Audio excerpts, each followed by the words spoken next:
I now give the floor to the representative of Guyana.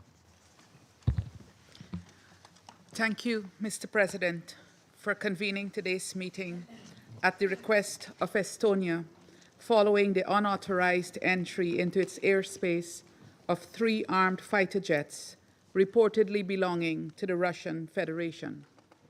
I also thank ASG for his briefing and welcome the participation of the Minister of Foreign Affairs of Estonia and other ministers and high-level officials in this meeting.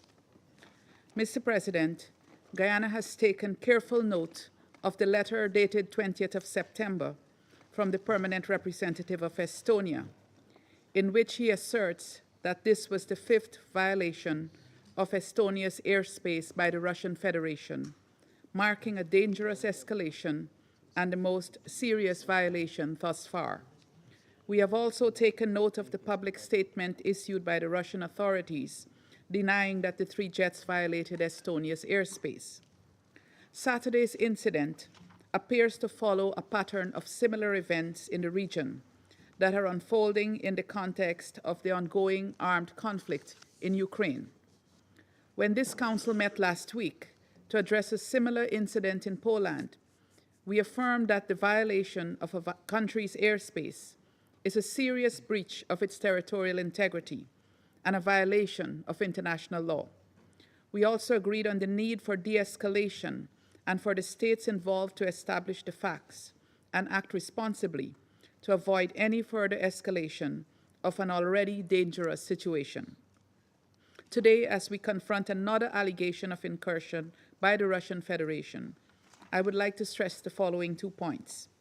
First, as we did last week, Guyana calls for restraint and de-escalation, and for the facts surrounding this recent incident to be thoroughly clarified.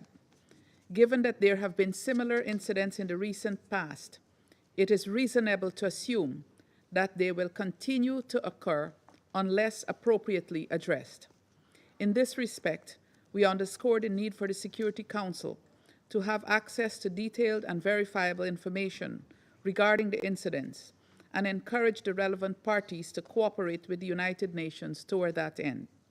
Secondly, Guyana recalls the legal obligation of all UN member states to comply strictly with international law, including the provisions of the United Nations Charter and Security Council Resolution 2788.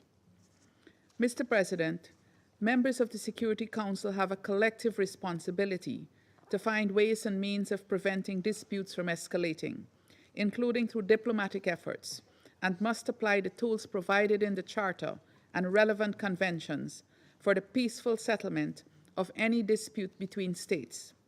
On the broader question of the ongoing armed conflict between Russia and Ukraine, we reiterate our demand for an immediate and peaceful end to the war and for the full implementation of Security Council Resolution 2774.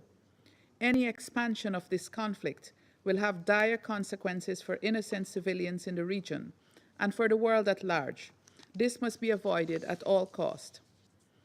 In closing, Mr. President, I once again urge the Russian Federation to cooperate with the affected states as well as the United Nations in providing the necessary information and finding a peaceful path forward. I thank you.